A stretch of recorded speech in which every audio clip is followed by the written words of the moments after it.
결혼 첫날 밤, 저는 제 혼수를 넣던 장롱 안에 제 몸부터 숨겼습니다. 문틈 사이로 시어머니 말소리가 들렸거든요. 며느리는 언제든 바뀔 수 있어. 집은 우리 아들 거야. 애만 낳으면 끝이야. 그날 이후 저는 이 집에서 언제든 잘려나갈 가지처럼 살았습니다. 그리고 50년이 지나 그 말은 모양만 바꿔 다시 돌아왔습니다.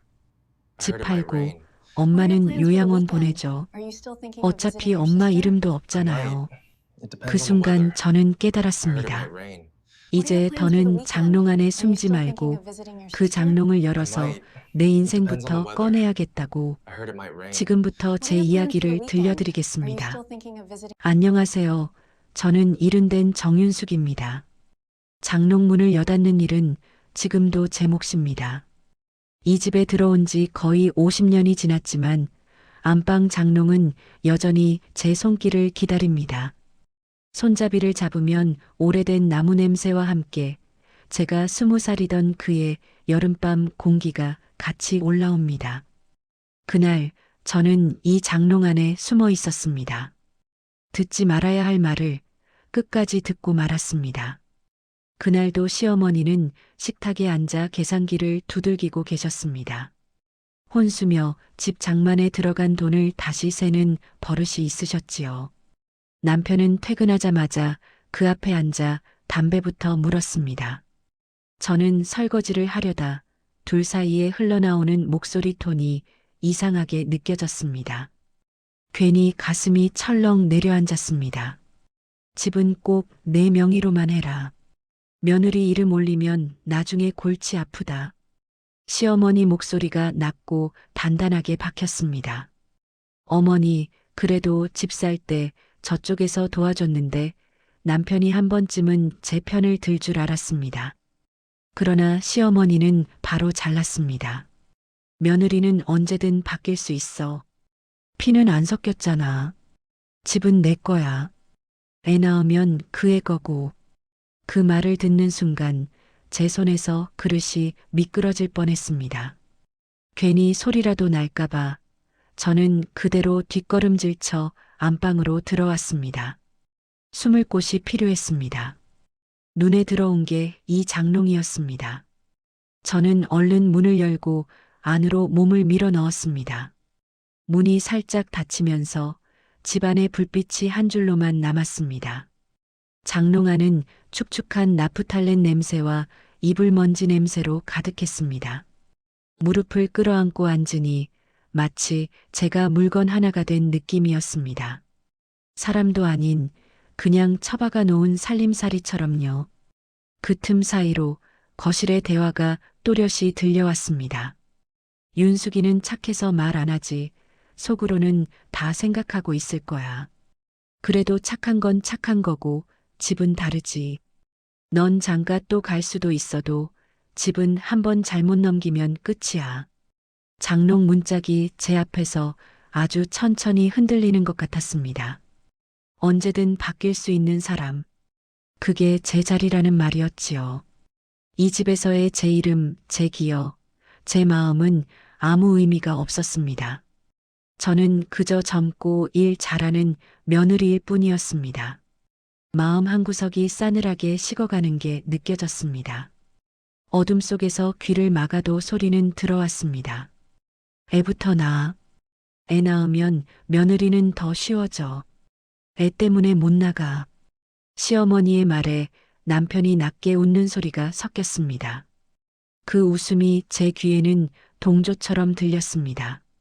그 순간 저는 이 집에서 제가 어디까지 밀려날 수 있는지 아주 선명하게 떠올렸습니다. 남편 뒤로, 시어머니 뒤로, 언젠가는 태어날지도 모를 아이들 뒤로. 제 자리는 언제든 잘라낼 수 있는 꼬리 같은 것이었습니다. 얼마나 시간이 흘렀을까요? 말소리가 잦아들고 방으로 들어오는 발소리가 들렸습니다. 저는 숨을 죽이고 장롱 안에서 버텼습니다. 혹시 문이 열리면 이 모든 걸 엿들은 사람이 되어버리니까요. 들었다고 말할 수도 못 들었다고 할 수도 없는 그 말들. 저는 그날 제 스스로를 장롱 안에 가두었습니다. 문 밖이 조용해졌을 때 저는 아주 천천히 장롱 문을 열었습니다. 거울에 비친 제 얼굴은 20살답지 않게 늙어 있었습니다. 그날부터였습니다. 남편이 우리 집이라고 말할 때마다 제 귀에는 너 빼고라는 말이 함께 들리기 시작한 때가 지금 이른을 앞둔 제가 다시 이 장롱문을 열며 이불을 꺼냅니다. 나무 틈새에 손끝을 대는 순간 그때 그 말들이 다시 들려옵니다. 며느리는 언제든 바뀔 수 있어. 부엌에서 딸 민주가 말합니다. 엄마, 이번 명절에도 또 내려가야 돼요? 조용한 오후 햇살이 장롱문에 비칩니다. 겉으로는 아무 문제 없는 평온한 집안. 풍경 속에서 저 혼자만 알고 있는 균열이 더 깊어지는 소리가 들리는 것 같습니다. 저는 대답 대신 오래된 장롱문을 한 번 더 꼭 닫았습니다. 그날 이후로 저는 장롱을 다루는 손길이 달라졌습니다. 예전에는 혼술하며 자랑스러워하던 가구였는데 이제는 문을 열 때마다 제 자리를 다시 확인하는 느낌이 들었습니다. 언제든 바뀔 수 있는 사람. 그 말이 나무결 사이사이에 새겨진 것처럼 지워지지 않았습니다. 손잡이를 잡을 때마다 20살 그날 밤 장롱 안어둠이 같이 떠올랐습니다. 얼마 지나지 않아 민주가 태어났습니다. 작은 손가락을 제 손안에 쥐어줄 때면 세상에서 제 편이 하나 생긴 것 같아 숨이 막히도록 고마웠습니다. 저는 마음속으로 다짐했습니다. 이 아이에게만은 절대 내가 들은 말을 들려주지 않겠다. 이 집에서라도 너는 흔들리지 않는 사람으로 키우겠다. 그러나 다짐과 현실은 늘 어긋났습니다. 말로 꺼내지 않아도 이 집 공기 안에 섞여 있는 것들은 아이 쪽으로도 스며들었습니다. 시어머니는 민주를 끔찍이 아끼셨습니다. 품에 안고 볼을 비비면서도 꼭 한마디씩 덧붙였습니다. 우리 손주야, 이 집 진짜 주인은 너랑 너 아빠야. 할머니가 다 챙겨줄게. 그 말을 들을 때마다 저는 애써 웃었습니다. 아이 앞에서 얼굴을 찌푸리고 싶지 않았습니다. 웃는 입꼬리와 달리 제 손끝은 자꾸만 식탁 모서리를 꼭 쥐고 있었습니다. 제가 빠진 문장 속에서 민주와 남편, 시어머니만 또렷하게 서 있었습니다. 민주가 초등학교에 들어갈 무렵 집안의 힘줄은 더 굵게 드러나기 시작했습니다.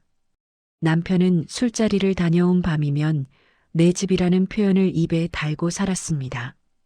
대수롭지 않게 넘기려 해도 제 귀에는 그네라는 한 글자가 유난히 크게 울렸습니다. 외가에서 보태준 돈 이야기나 제가 젊을 때 공장 다니며 모았던 적금 이야기를 조금이라도 꺼내면 분위기는 금세 싸늘해졌습니다. 당신은 그냥 나 믿고 살면 돼. 이런 건 남자가 알아서 하는 거야. 남편이 그렇게 말할 때마다 저는 더 말을 잃었습니다. 믿으라는데 정작 제가 설 수 있는 자리는 서류 어디에도 없었습니다. 민주는 자라면서 눈치가 빠른 아이가 되었습니다. 어른들 입에서 돈 이야기, 집 이야기만 나오면 자연스럽게 방으로 들어가거나 책을 펼쳐 들었습니다. 가끔은 부엌에서 제 눈치를 슬쩍 살피다가 말없이 앞치마를 둘러주고 설거지를 도왔습니다. 엄마, 괜찮아? 짧은 질문에 저는 늘 같은 대답을 했습니다. 응, 엄마는 원래 괜찮아. 그 말은 듣는 딸을 위한 말이기도 했지만 사실은 제 자신에게 거는 주문에 가까웠습니다. 괜찮다고 말해야 버틸 수 있을 것 같았습니다. 그러나 마음속 깊은 곳에서는 제가 이 집에서 언제든 잘려나갈 수 있는 가지라는 확신이 조용히 자라고 있었습니다. 남편이 늘어놓는 내 집이라는 말, 시어머니의 우리 집이라는 표현 속에서 저는 끼어 있지 않았습니다. 세월이 흘러 시어머니가 병을 얻어 누우셨을 때도 마지막까지 집 이야기는 끊이지 않았습니다. 내가 애들 잘 키운 건 고맙지만 집 문제는 결국 아들하고 상의해라. 그 목소리에는 미안함 비슷한 기색도 섞여 있었지만 끝까지 선을 긋는 경계도 함께 들어 있었습니다. 저는 그저 고개를 숙이고 알겠다고 했습니다. 속으로는 아무것도 동의하지 않았지만 입 밖으로 나온 말은 늘 같았습니다. 장롱 안에서 들었던 그 첫 문장, 며느리는 언제든 바뀔 수 있다는 말이 너무 크게 자리 잡고 있어서 그에 거슬러 올라갈 힘을 배우지 못한 채 나이를 먹어왔습니다. 시어머니가 세상을 떠난 뒤에도 상황은 달라지지 않았습니다. 상속과 재산을 정리하는 자리에서 제 이름은 한 번도 제대로 불리지 않았습니다. 서류 위에는 남편 이름 시간이 지나며 자란 아들 이름이 나란히 적혔습니다. 저는 그 옆에 도장을 찍어야 했지만 제 도장은 늘 동이라는 이름으로만 존재했습니다. 이 집에서 저는 함께 살아온 사람일 뿐 소유라는 이름으로 불려본 적은 한 번도 없었습니다. 민주는 청소년이 되면서 집을 조금 멀리하게 됐습니다. 친구 집에 다녀와서는 거실 한가운데 소파에 앉아 있는 친구 엄마 이야기를 자주 했습니다. 엄마, 친구네 엄마는 아빠랑 같이 소파에 앉아서 드라마 봐. 뭔가 되게 든든해 보여. 그 말을 들었을 때 저는 대수롭지 않게 웃어 넘겼습니다. 에이, 우리 집도 괜찮지. 엄마는 주방이 편해서 그래. 그렇게 농담처럼 넘겼지만 속으로는 알고 있었습니다. 우리 집에서 저는 늘 한 발 뒤로 물러나 있었고 그 모습을 이 아이도 이미 눈으로 배우고 있다는 사실을. 어느 날 민주가 학교에서 돌아와 불쑥 물었습니다. 엄마, 왜 할머니는 맨날 이 집은 아빠 집이라고 말해? 엄마 집이라는 말은 한 번도 안 해? 잠시 숨이 막혔습니다. 대답을 고르다가 결국 또 그 말밖에 하지 못했습니다. 원래 어른들은 좀 그래. 엄마는 상관없어. 그날 밤 모두가 잠든 뒤 저는 다시 장롱 앞에 섰습니다. 문을 천천히 열고 손으로 안쪽 판자를 더듬었습니다. 결혼 초 그날처럼 숨어 들어가고 싶지는 않았지만 여전히 이 집에서 제가 설 자리는 문 바깥이 아니라 문과 벽 사이 어딘가에 끼어 있는 것 같았습니다. 속으로 중얼거렸습니다. 나는 괜찮은데 정말 괜찮은 걸까? 그 질문은 대답을 찾지 못한 채 또다시 장롱 안어둠 속에 접혀 들어갔습니다. 그리고 그 조용한 상처는 시간이 흐를수록 더 깊어져서 어느새 민주의 눈빛 속까지 번져가고 있다는 것을 저는 얇게 떨리는 그 아이의 미소를 통해 조금씩 알아가고 있었습니다. 민주가 시집간 뒤로 집안은 더 조용해졌습니다. 아이 웃음소리가 빠져나간 집은 이상하게 발자국 소리까지 가벼워진 것 같았습니다. 남편과 아들은 늦게 들어오는 날이 많아졌고 저는 대부분의 시간을 부엌과 안방 사이에서만 보냈습니다. 장롱문을 열어 계절 지난 옷들을 꺼냈다 넣었다 하다 보면 하루가 저절로 저물었습니다. 가끔은 괜히 서랍을 닫다 말고 안쪽 판자를 손끝으로 쓸었습니다. 거기에 새겨진 말 같았습니다. 언제든 바뀔 수 있는 사람. 젊은 날 제가 들었던 그 한마디가 여전히 이 집의 규칙처럼 붙어 있었습니다. 그해 추석, 민주가 오랜만에 손주를 데리고 내려왔습니다. 현관문이 열리자마자 손주가 할머니 하고 안으로 뛰어들어왔습니다. 그 작은 품이 제 허리를 끌어안을 때 저는 잠시 세상에서 환영받는 사람처럼 느껴졌습니다. 부엌에선 정과 나물 냄새가 올라왔고 거실에서는 TV 소리가 중얼거렸습니다. 겉으로 보기에는 어디 흠잡을 데 없는 평범한 명절 풍경이었습니다. 저녁상을 치우고 민주가 설거지를 돕겠다며 부엌에 들어왔습니다. 남편과 아들은 거실에서 축구 경기를 보고 있었지요.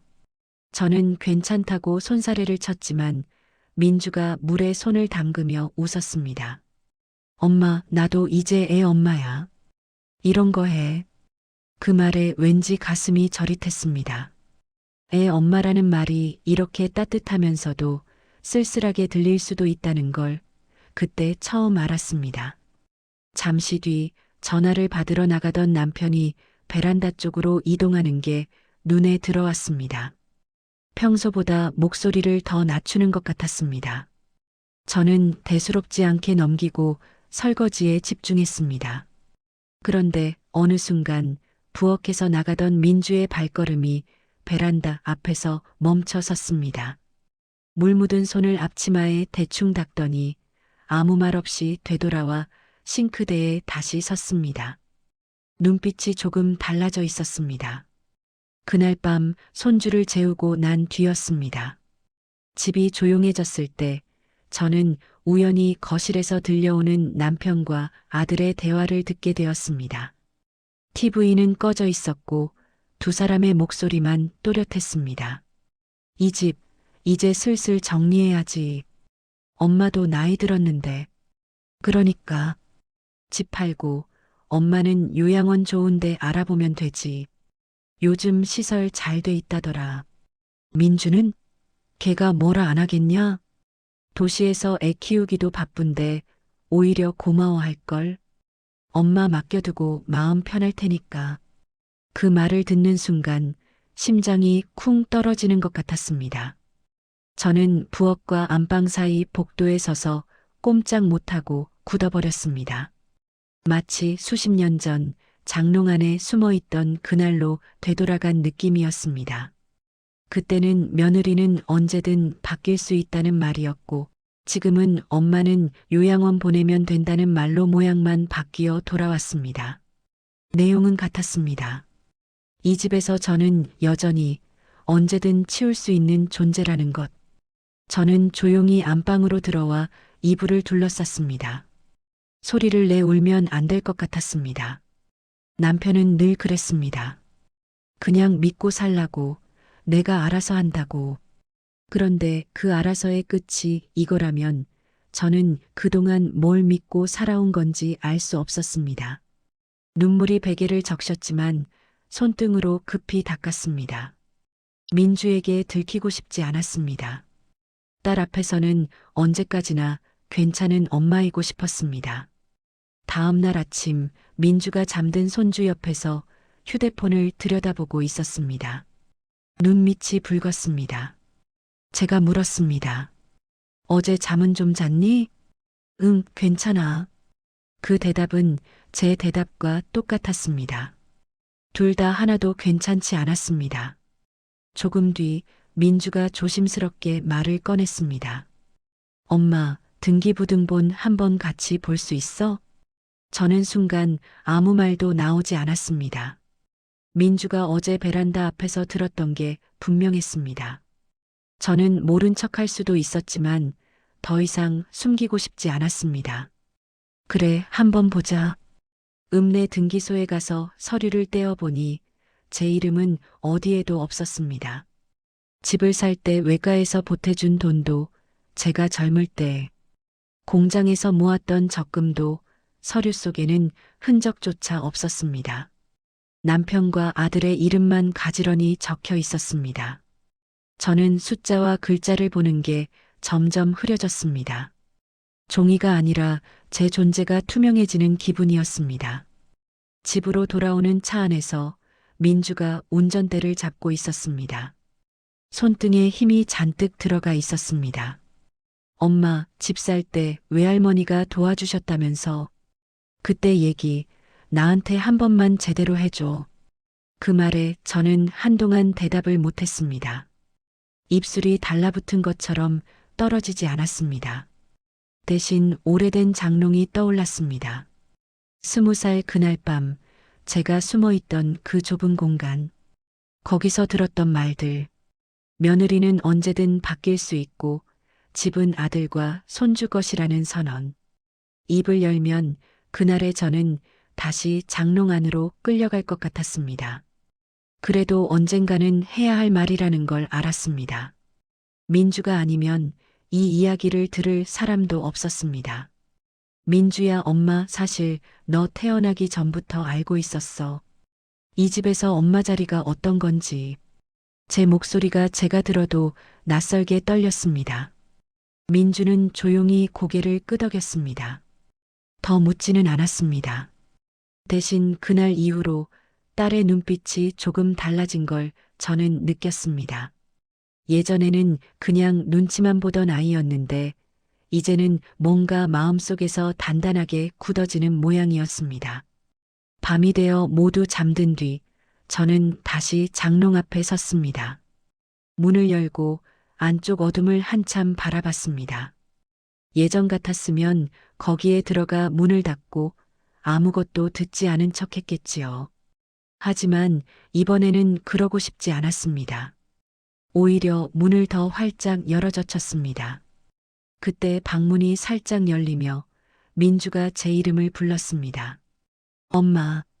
돌아보니 딸의 눈빛은 이상하게도 울 것 같으면서도 단단했습니다. 마치 제 대신 이 집의 어둠을 들여다보겠다고 마음먹은 사람 같았습니다. 그 순간 저는 알았습니다. 이번에는 제가 장롱 안에 숨지 않아도 된다는 것을. 누군가는 이미 제 대신 이 문 밖에서 싸울 준비를 하고 있다는 것을. 민주는 그날 등기부를 보고 돌아간 뒤로 며칠 동안 연락이 뜸했습니다. 저는 혹시나 딸 마음이 다쳐 돌아서지 않았을까 혼자서 별의별 생각을 다 했습니다. 잘못된 건 나도 아닌데 괜히 내가 미안한 마음이 먼저 올라왔습니다. 장롱문을 열어 이불을 정리하다가도 휴대폰 진동만 울리면 깜짝깜짝 놀랐습니다. 일주일쯤 지났을 때였습니다. 민주에게서 전화가 왔습니다. 목소리는 최대한 평온하게 들리려 애쓰는 것 같았습니다. 엄마, 이번 주말에 나 혼자 내려갈게. 할 말이 좀 있어.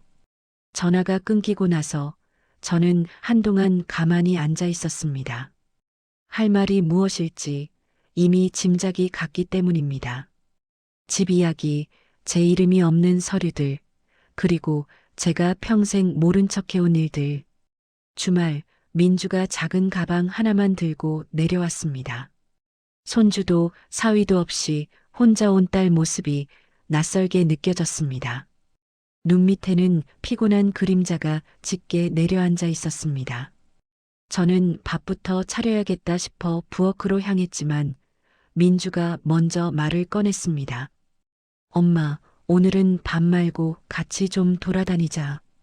우리가 처음 간 곳은 읍내 공인중개사 사무소였습니다.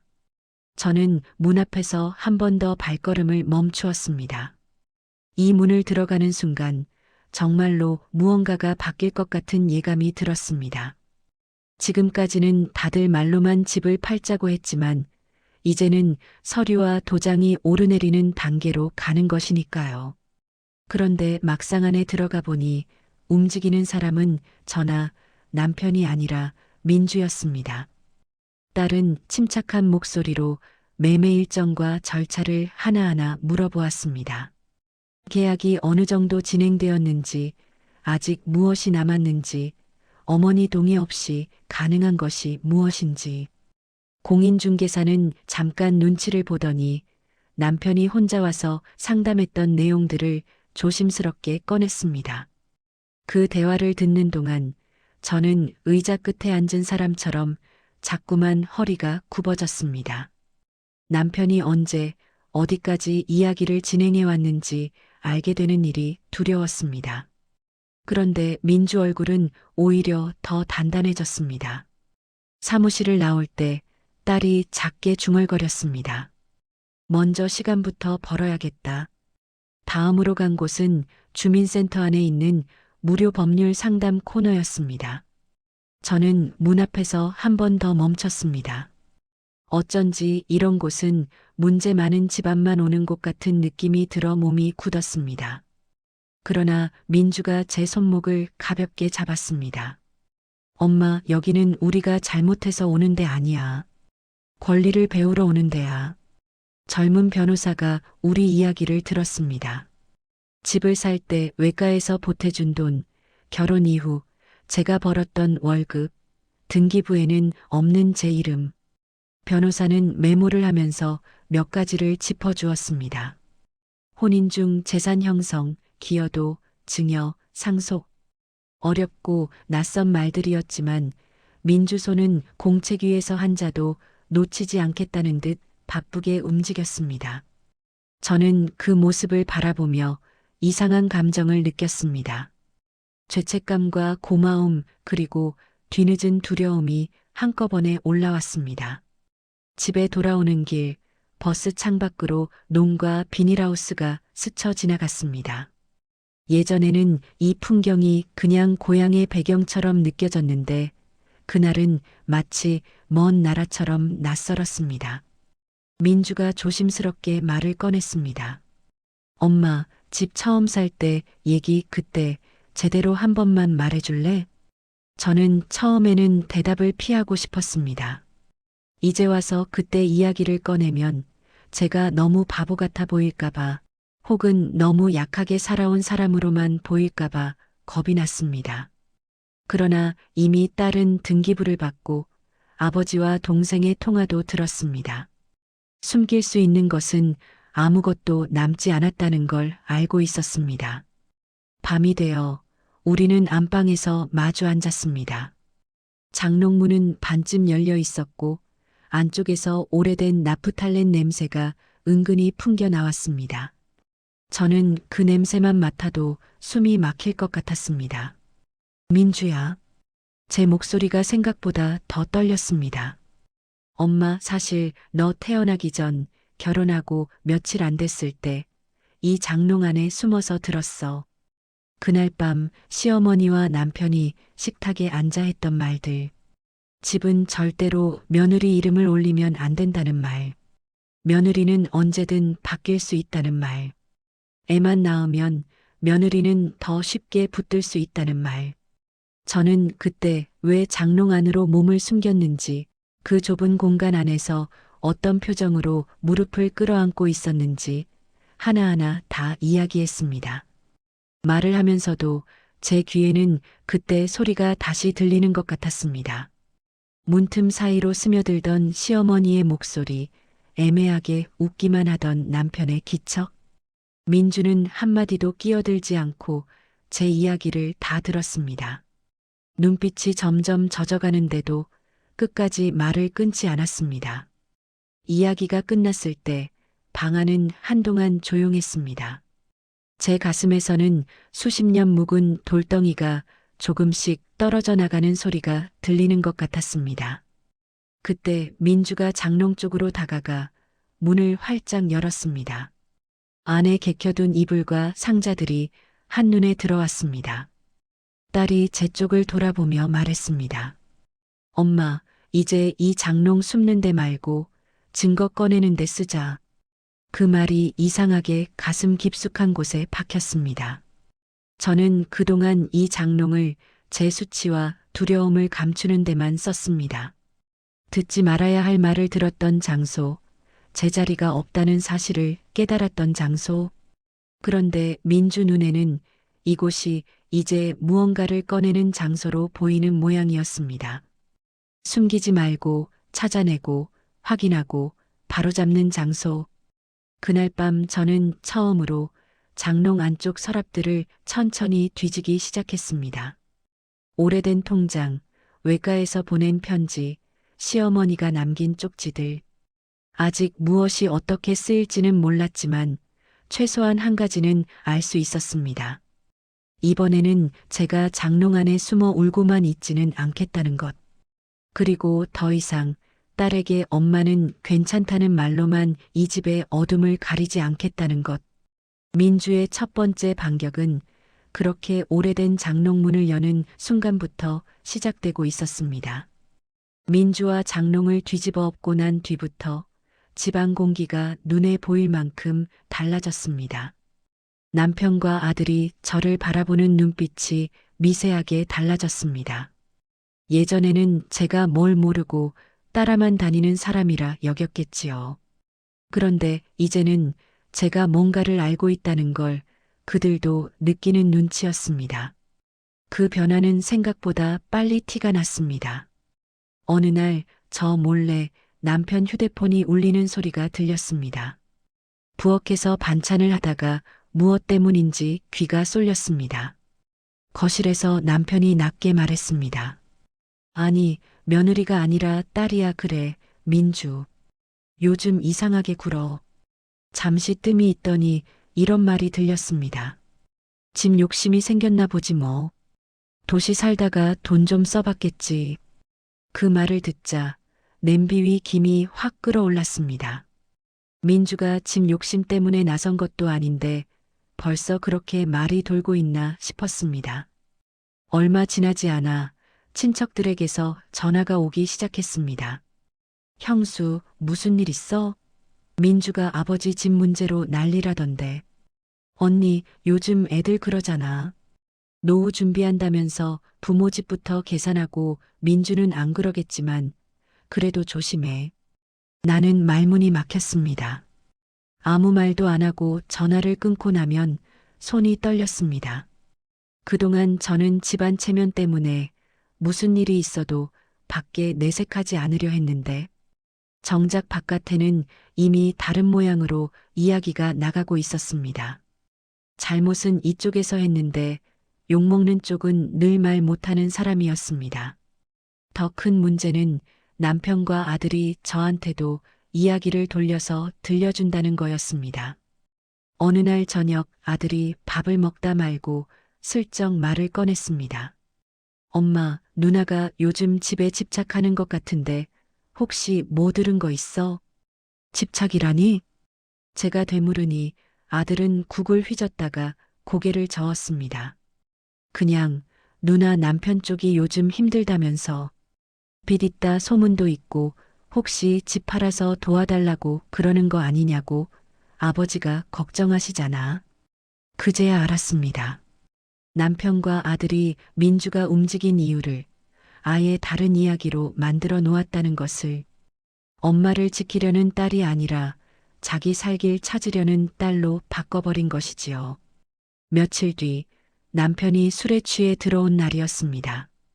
거실에서 TV를 켜놓고 혼자 소주를 비우더니 갑자기 저를 부르더군요. 야, 윤숙. 예전에는 이름을 부를 때 그래도 여보라는 말이 먼저 나왔는데 그날은 달랐습니다.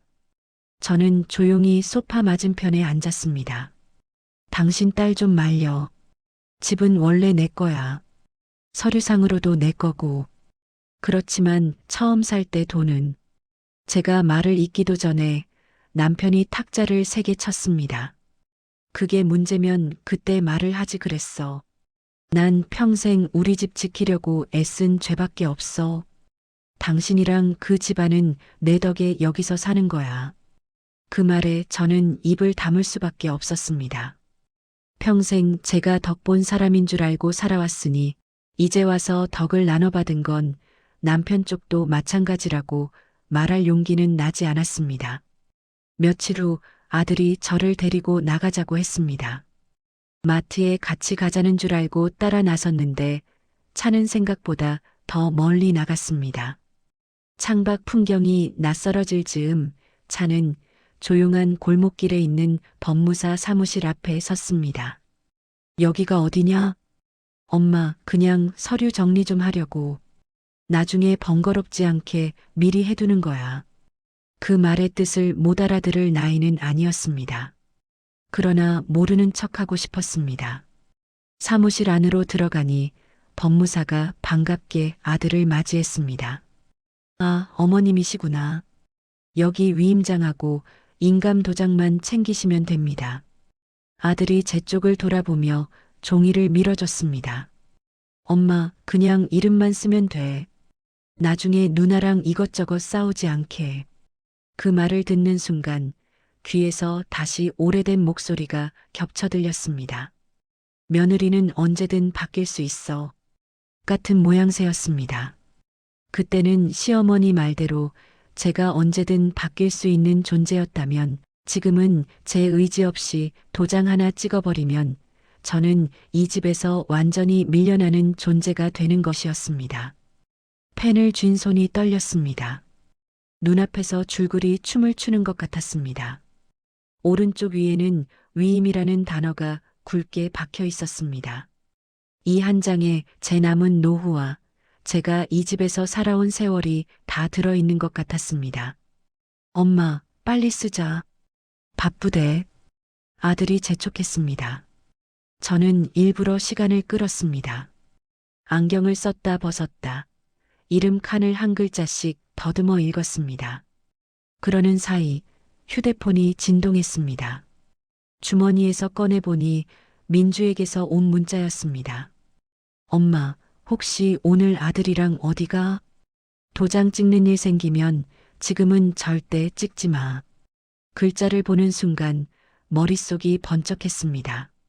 마치 누군가가 장롱문을 밖에서 잡고 지금은 들어가지 말라고 말해주는 것 같았습니다. 저는 조용히 펜을 내려놓았습니다. 오늘은 그냥 돌아가자.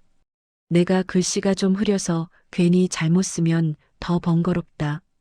법무사가 뭐라고 덧붙였지만 저는 듣지 않았습니다.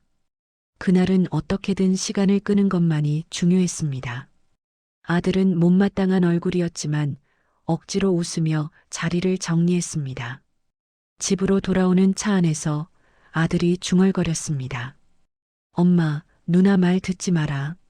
누나는 자기 편한 대로 생각하는 거야. 저는 대답하지 않았습니다. 창밖만 바라봤습니다.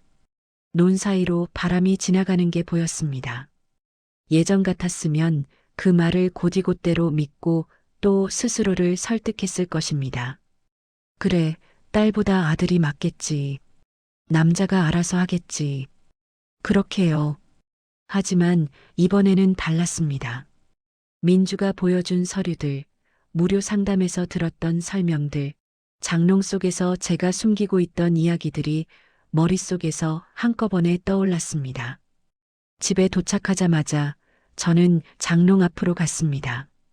문을 열고 서랍 안에 모아둔 서류와 편지들을 한 번 더 확인했습니다. 외가에서 보냈던 돈이 적혀 있는 통장 내역, 시어머니가 남긴 글씨, 남편이 예전에 써둔 각서 조각들. 남편과 아들은 이미 움직이기 시작했습니다. 딸을 욕심 많은 사람으로 만들고 저를 흔들어 도장을 받아내려 했습니다. 사실상 예전과 똑같았습니다. 다른 건 단 하나였습니다. 이번에는 제가 장롱 안에 숨어 울고만 있지 않고 문을 연 채 서 있다는 것. 그리고 그 문 바깥에서 민주가 이 집에서 처음으로 우리 쪽 편을 들고 서 있다는 것이었습니다. 그때 저는 희미하게 깨달았습니다. 악역이 움직이기 시작했다는 것은 우리도 이제 진짜 싸움을 시작해야 한다는 신호라는 것을. 그리고 그 싸움은 장롱문을 닫는 것이 아니라 끝까지 열어두는 일에서부터 시작된다는 것을. 집을 판다는 날짜가 정해졌다는 말을 들은 건 어느 비 오는 평일 저녁이었습니다. 남편이 아무렇지 않은 얼굴로 말했지요. 그날 가서 도장만 딱 찍으면 끝이야. 당신은 그냥 옆에만 앉아 있으면 돼. 옆에만 앉아 있으라던 말이 이상하게 귓가에 오래 맴돌았습니다. 등기부에 이름 한번 올려보지 못한 사람의 자리는 마지막 순간에도 결국 옆자리뿐이구나 싶었습니다. 저는 대답 대신 고무장갑만 벗고 싱크대에 걸어두었습니다. 손끝이 자꾸 떨려서 괜히 그릇이라도 깨뜨릴까봐 입을 다물었습니다. 그날 밤 민주에게서 전화가 왔습니다. 엄마, 계약 날짜 잡혔지? 그냥 도장만 찍는다더라. 제 말이 끝나기도 전에 민주가 단호한 목소리로 말했습니다. 그날 나도 같이 갈 거야. 엄마 혼자 안 보낼 거야. 전화를 끊고 나서도 한동안 잠이 오지 않았습니다. 창문에 빗방울이 치는 소리가 장롱 문 두드리는 소리처럼 들렸습니다. 20살에 숨어들었던 그날도 비가 왔던가 가물가물해졌습니다. 세월이 이렇게나 흘렀는데 나는 아직도 같은 장롱, 같은 집, 같은 사람들에게 묶여 있는 것만 같았습니다. 계약 당일 하늘은 이상할 만큼 맑았습니다. 남편과 아들은 깨끗한 와이셔츠를 꺼내 입었습니다. 저는 평소 입던 옷 그대로 카디건만 하나 더 걸쳤습니다. 남편이 툭 내뱉었습니다. 괜히 긴장하지 마라. 그냥 도장 하나 찍고 오는 거야. 그 말을 듣는 순간 심장이 한번 쿵 내려앉았습니다. 도장 하나에 내 남은 노후와 내가 여기서 살아온 세월이 통째로 찍히는 것인데 저 사람에게는 아무것도 아닌 일이구나 싶었습니다. 법무사 사무실은 읍내 큰 길 모퉁이에 있었습니다. 유리문 안으로 들어가니 깨끗이 정리된 책상 위에 잉크패드와 도장 찍는 칸이 가지런히 놓여 있었습니다. 아들은 익숙한 얼굴로 인사를 나눴고 법무사는 미리 준비해둔 서류를 꺼내 들었습니다. 여기 매매 계약서고요. 아드님과 아버님은 이미 서명 다 하셨고 어머님 도장만 받으면 됩니다. 종이를 넘기는 소리가 마른 나뭇잎 부러지는 소리처럼 들렸습니다. 계약서 첫 장, 둘째 장, 맨 끝 장. 저는 글자를 제대로 읽지도 못한 채 잉크패드에 찍힌 빨간색만 멍하니 바라봤습니다. 자, 어머님. 여기 보이시죠? 이 부분에 인감 도장만 꾹 찍어주시면 돼요. 법무사가 친절한 목소리로 설명했습니다. 손가락이 저절로 도장 쪽으로 움직이려는 순간 어딘가에서 내가 아닌 누군가의 손이 팔을 붙잡는 느낌이 들었습니다. 20살의 내가 장롱 안에서 무릎을 끌어안고 있던 내가 지금 내 옆에 서서 고개를 저어주는 것 같았습니다. 또 가만히 있을 거야? 속에서 작은 목소리가 들리는 듯 했습니다. 그때였습니다. 문이 벌컥 열리는 소리가 났습니다. 잠깐만요. 뒤돌아보니 숨을 고르며 서 있는 사람이 보였습니다. 민주였습니다. 헐레벌떡 계단을 뛰어 올라온 듯 얼굴이 달아올라 있었지만 눈빛만은 또렷했습니다. 민주야, 너 여기 웬일이냐? 애는 남편이 당황한 기색으로 일어나려 했지만 민주가 한 손으로 가볍게 막았습니다. 아버지, 잠깐만요. 엄마 도장 찍기 전에 이거부터 먼저 보셔야 해요. 민주는 가방에서 두툼한 서류철을 꺼냈습니다. 한쪽에는 제가 모아두었던 오래된 통장 사본과 외과에서 보낸 편지, 다른 한쪽에는 시어머니가 남긴 메모와 낯선 인쇄물이 섞인 종이 뭉치가 들어 있었습니다. 법무사가 눈살을 찌푸리며 물었습니다. 이게 뭡니까? 이 집 사실상 어머니 재산이라는 증거예요. 민주는 차분하게 서류들을 책상 위에 펼쳤습니다. 제가 공장에서 일할 때 모았던 적금 내역, 외할머니 이름으로 들어온 계좌 이체 내역, 그리고 시어머니가 손글씨로 남긴 종이 한 장. 윤숙이 이 집 지켰다. 나중에 집은 윤숙 몫으로 해야 한다. 삐뚤빼뚤하지만 분명한 글씨였습니다. 그 종이를 보는 순간 숨이 탁 막혔습니다. 저는 그 글씨를 처음 본다는 사실을 그제야 깨달았습니다. 시어머니가 이런 말을 남겼다는 걸 단 한 번도 들은 적이 없었습니다. 이게 어디서 나온 거냐? 남편의 얼굴이 굳어졌습니다. 민주는 제 대신 대답했습니다. 장롱 아니에요. 아버지랑 할머니가 쓰던 서랍 깊숙한 곳. 엄마는 몰랐고요. 아버지는 알고 계셨죠? 방 안의 공기가 묵직해졌습니다. 법무사는 눈을 좁히고 시어머니 메모와 계약서, 초안 사본을 번갈아 보았습니다. 이 문서는 언제 작성된 겁니까? 할머니 돌아가시기 전에 쓴 것 같아요. 그리고 민주는 또 다른 종이 한 장을 꺼냈습니다. 시어머니와 남편 이름이 인쇄된 간단한 약정서 사본이었습니다. 집은 장차 며느리에게 줄 것을 전제로 아들 명의로 해둔다. 인감도장은 흐릿했지만 분명했습니다. 이건 어디서? 남편이 말을 더 잇지 못했습니다. 얼굴이 하얗게 질렸습니다. 민주가 조용히 말했습니다. 아버지가 숨겨둔 서랍에서요. 어머니 허락 없이 혼자 다 치워버리셨죠? 근데 중요한 건 못 버린 것도 있다는 거예요. 법무사는 더 이상 계약을 진행할 수 없다는 표정을 지었습니다. 지금 상황에서는 단순 매매로 보기 어렵습니다. 상속과 증여, 기여도 문제까지 얽혀 있어서요. 이 서류들이 사실이라면 최소한 어머님 동의 없이 계약을 진행하는 건 불가능합니다. 저는 그제야 손에 쥐고 있던 도장을 내려놓았습니다. 손바닥이 땀으로 흥건히 젖어 있었습니다. 아무 말도 할 수 없었지만 한 가지는 분명해졌습니다. 내가 평생 장롱 안에 숨겨두었다고 생각했던 건 내 수치와 두려움뿐이었는데 사실 그 장롱에는 내가 몰랐던 진실도 함께 숨어 있었다는 것. 남편이 갑자기 소리 높였습니다. 그건 그냥 어머니가 기분 내키는 대로 쓴 쪽지야. 약정서도 옛날에 대충 도장 찍은 거고 법적인 효력 같은 건 없어. 그러나 목소리는 이미 힘을 잃어가고 있었습니다. 아들은 머리를 감싸 쥔 채 아무 말도 하지 못했습니다.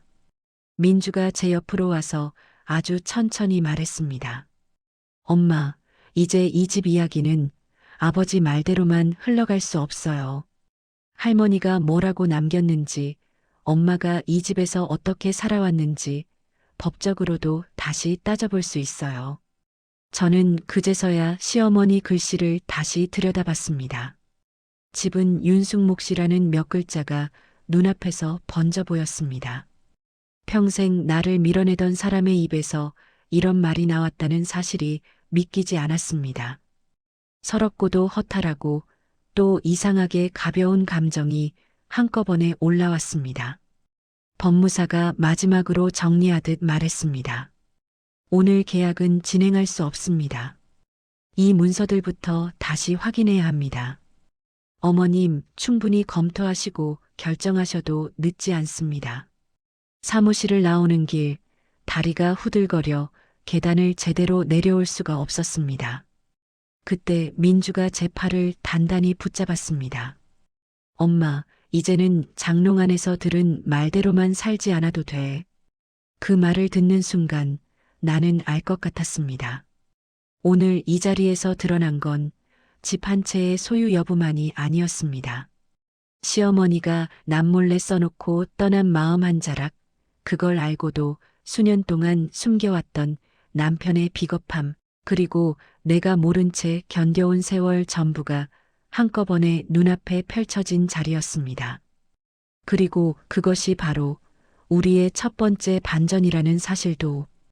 이제 남은 건 이 반전을 어디까지 끌고 갈 것인가 하는 문제뿐이라는 걸 계단 아래 맑게 갠 하늘을 올려다보며 서서히 깨닫고 있었습니다. 법무사 사무실에서 돌아온 날 집안은 이상할 만큼 조용했습니다. 텔레비전은 켜져 있었지만 소리는 잘 들리지 않았습니다. 화면 속 사람들이 웃고 떠들어도 우리 집 공기에는 아무 소리도 닿지 않는 것 같았습니다. 남편은 소파에 앉아 담배만 피웠고 아들은 방에 들어가 문을 잠가버렸습니다. 저는 부엌과 안방 사이를 몇 번이고 왔다 갔다 하다가 결국 장롱 앞에 멈춰 섰습니다. 오늘 그 장롱에서 꺼낸 종이 몇 장이 이 집 판도를 통째로 뒤집어 놓았다는 생각이 들었습니다. 저녁이 깊어갈 즈음 민주가 거실로 나왔습니다. 엄마, 우리 셋이서 얘기 좀 해요. 딸의 목소리는 떨리지 않았습니다. 대신 남편과 아들의 얼굴이 먼저 흔들렸습니다. 저는 조용히 식탁에 앉았습니다. 장롱문이 반쯤 열린 채 안방에서 거실 쪽을 보고 있는 느낌이었습니다. 가장 먼저 입을 연 사람은 남편이었습니다. 그 쪽지 그건 그냥 어머니가 감정적으로 쓴 거야. 법적으로는 아무 의미도. 민주가 말을 잘랐습니다. 법적인 건 나중 문제예요. 지금은 왜 숨겼는지가 더 중요해요. 거실 공기가 무거워졌습니다. 남편이 물컵을 만지작거리다가 결국 한숨을 길게 내쉬었습니다. 알고는 있었지. 어머니 방 정리하다가 예전에 한 번 봤어. 그 한마디로도 충분했습니다. 시어머니가 남긴 메모와 약정서가 남편 손에 한 번씩은 스쳤다는 말이었습니다. 왜 엄마한테는 말 안 했어요? 제가 아닌 민주가 물었습니다. 목소리가 차갑게 가라앉아 있었습니다. 남편은 잠시 눈을 피하더니 아주 늦게 제 쪽을 바라봤습니다. 그때는 솔직히 겁이 났어. 당신한테 이걸 보여주면 집 이야기 나올 때마다 그 종이 들이밀까봐. 나도 어머니한테 집은 내 거라고 듣고 자랐으니까. 괜히 판이 뒤집히면 내가 평생 지켜온 게 다 무너질 것 같았어. 그 말이 변명인지 후회인지 저도 잘 구분이 되지 않았습니다. 다만 한 가지만은 분명했습니다. 내가 평생 장롱 안에 숨겨두고 있던 상처를 이 사람은 알고도 외면했다는 것. 저는 조용히 물었습니다. 그럼 내가 내 이름 한번 못 올리고 살아온 세월은 그냥 모른 척한 거야? 남편이 대답 대신 고개를 숙였습니다. 말 대신 침묵이 떨어졌습니다. 잠시 후 남편이 불쑥 다른 이야기를 꺼냈습니다. 그날 말이야. 당신 결혼하고 며칠 안 됐을 때 식탁에서 어머니랑 집 이야기하던 날 제 가슴이 철렁 내려앉았습니다. 그날 당신 장롱 안에 숨어 있었지? 순간 숨이 멎는 줄 알았습니다. 저는 그걸 평생 나 혼자만의 비밀이라고 생각하고 살아왔습니다. 아무도 모르는 줄 알았습니다. 장롱 안의 어둠과 나만 아는 기억이라고 믿어왔습니다. 그런데 남편의 입에서 그 말이 나왔습니다. 나 알았어. 발소리도 들렸고 문틈도 조금 열려 있었어. 근데 그냥 모른 척했어. 당신이 들어버렸다는 걸 인정하면 그때부터는 나도 책임을 져야 할 것 같아서. 그 말에 희미하게 웃음이 나올 뻔했습니다. 허탈해서였습니다. 그러면 당신은 내가 상처받은 거 아는 채로 그냥 둔 거야? 제가 묻자 남편이 작게 대답했습니다. 그래. 언젠가는 이야기하려고 했는데 시간이 지나니까 더 말을 못 하겠더라고. 지금 와서 사실 그때 어머니가 잘못 말했다 해도 이미 늦어버린 것 같아서. 민주가 고개를 저었습니다. 늦더라도 말했어야 했어요. 엄마는 그 말 때문에 평생 자기를 언제든 바뀔 수 있는 사람이라고 믿고 살았어요. 한동안 누구도 말을 잇지 못했습니다. 그때 문득 시어머니 글씨가 떠올랐습니다. 윤숙이 이 집 지켰다. 나중에 집은 윤숙 몫으로. 살아있을 때는 한 번도 제 앞에서 그런 말을 하지 않았던 사람이 왜 종이 위에는 그런 말을 남겼을까? 미움과 집착과 두려움, 그리고 뒤늦은 미안함이 뒤엉킨 글씨 같았습니다. 어머니가 했던 말도 다 진심이었겠지요. 며느리는 언제든 바꿀 수 있다는 것도 아들을 빼앗길까 무서웠을 테니까. 제가 천천히 말을 꺼냈습니다. 근데 그게 다는 아니었던 거네요. 적어도 종이 위에서는. 남편은 그제야 고개를 들었습니다. 어머니도 나중에는 후회하셨어. 당신한테 너무 심하게 굴었다고. 그래서 그 쪽지를 쓴 거고. 나보고도 언젠가는 집 정리하면서 당신 이름 올리라고 했어. 근데 안 했지요. 제 말이 남편 말을 잘랐습니다. 분노와 안쓰러움이 뒤섞여 이상한 감정이 되었습니다. 평생 나를 낮춰 부르던 사람도 어쩌면 마음속 깊은 곳에서는 나를 인정하고 있었을지 모릅니다. 그러나 그 진심은 장롱 서랍 안종이로만 남았습니다. 그리고 그 종이를 쥔 사람은 끝내 나에게 보여주지 않았습니다. 민주가 제 옆에서 제 손을 가만히 잡았습니다. 엄마, 중요한 건 엄마가 바보라서, 약해서 이렇게 된 게 아니라는 거예요. 엄마는 있는 그대로 믿고 버틴 거고, 숨기고 돌려쓰고 자기한테 유리하게만 쥐고 있었던 건 어른들이에요. 그 말을 듣는 순간 눈물이 났습니다.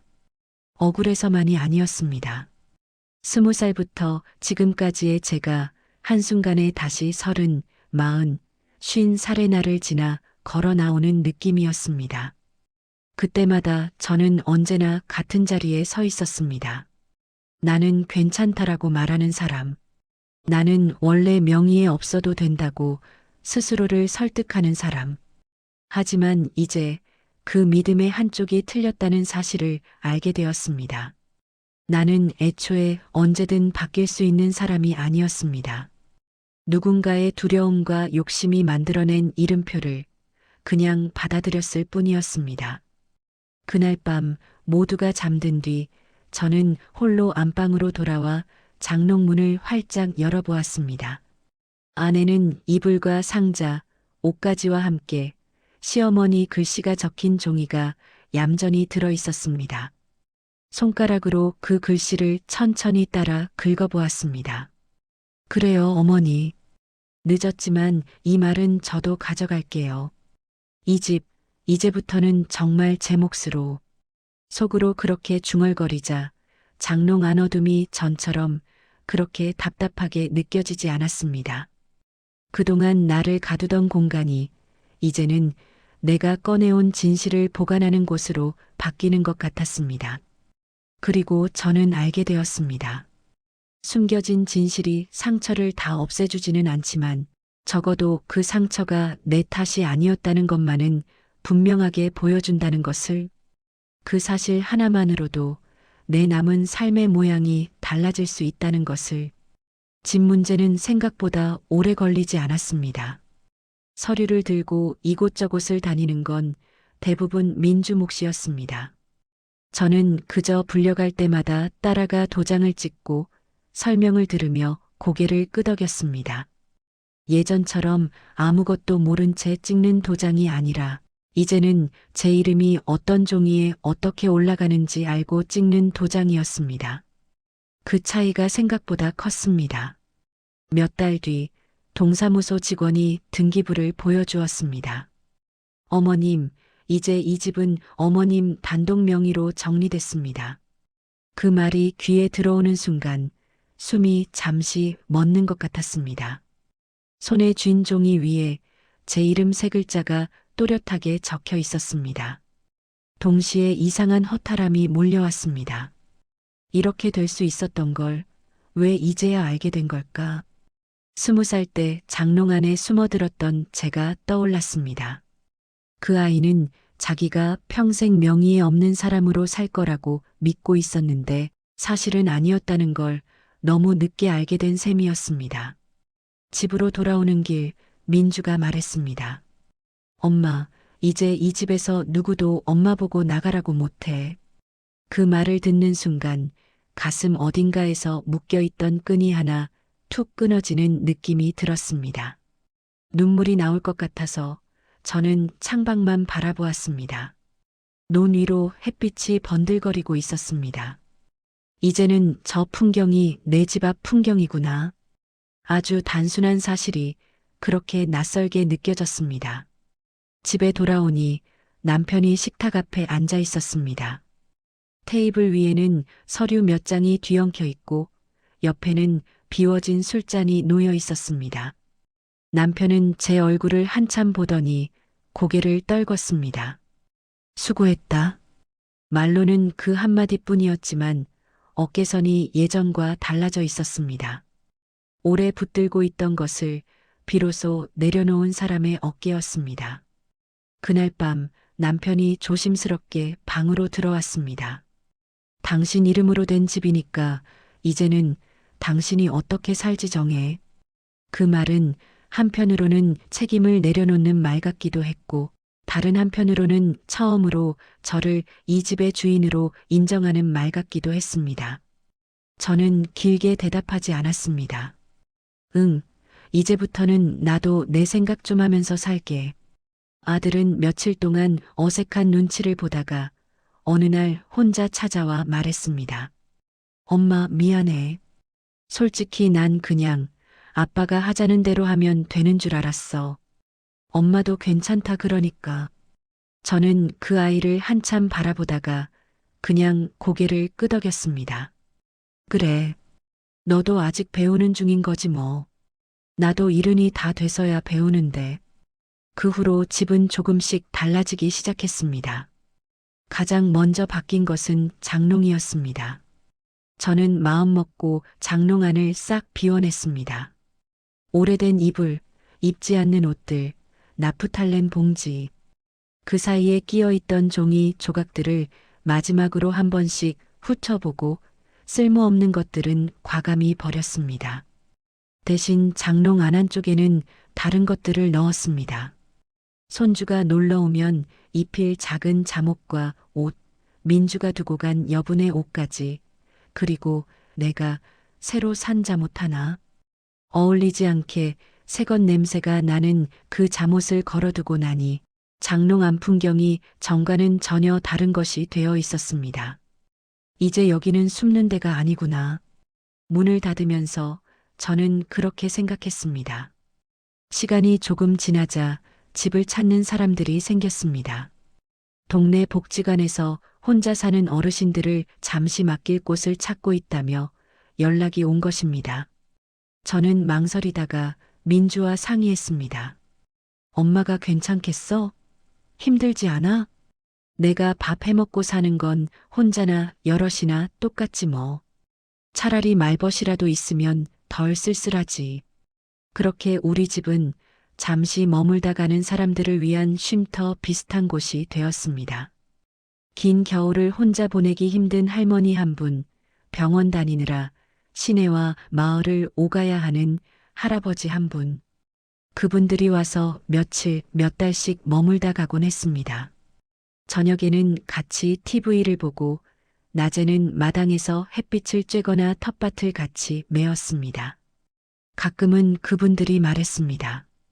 여긴 공기부터가 편하다. 눈치 안 봐도 되고. 그 말을 들을 때마다 나는 마음속으로 조용히 웃었습니다. 이 집 공기가 이렇게 느껴지는 날이 올 줄은 예전에는 상상도 못했습니다. 민주는 시간이 날 때마다 내려와 도와줬습니다. 손주도 주말이면 와서 마당을 뛰어다녔습니다. 아이는 장롱문을 열고 들어갔다가 할머니, 여기 숨기 좋은데? 하며 장난을 치곤 했습니다. 그때마다 저는 웃으면서 말했습니다. 거긴 이제 숨는 데 아니야. 뭘 꺼내는 데지. 뭘 꺼내. 다음 계절에 입을 옷도 꺼내고 우리가 같이 살 준비도 꺼내고 아이에게까지 장롱이 숨는 곳으로 남지 않게 하고 싶었습니다. 내가 그 안에서 들었던 말들도 그 안에 가둬둔 두려움도 이제는 거기서 꺼내 말할 수 있게 되었으니까요. 어느 봄날 저녁 부엌에서 설거지를 하다가 문득 생각이 들었습니다. 내가 그때 장롱 안에서 들은 말을 왜 이렇게 오래 붙들고 있었을까? 이제와 돌이켜보면 그 말들은 그 사람들의 두려움과 욕심이 만든 문장일 뿐이었습니다. 그런데 나는 그걸 내 인생의 진실처럼 품고 살았습니다. 그래도 한 가지는 다행입니다. 그 말을 이제는 다른 사람에게 넘기지 않을 수 있다는 것.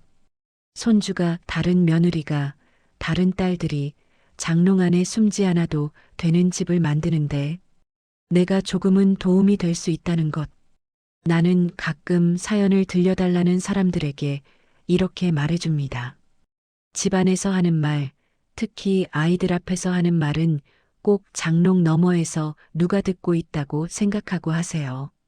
숨어 있는 귀가 있다는 마음으로요.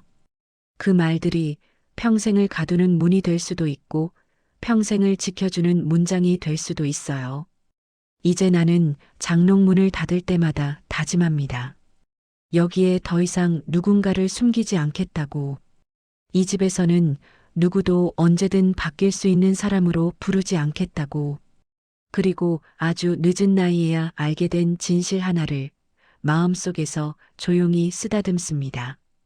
나는 처음부터 누군가 마음대로 바꾸어 끼울 수 있는 사람이 아니었다는 것을, 그걸 인정하는 순간에서야 비로소 내 남은 날들이 진짜로 내 것이 되기 시작했다는 것을, 지금까지 제 이야기를 들어주셔서 감사합니다.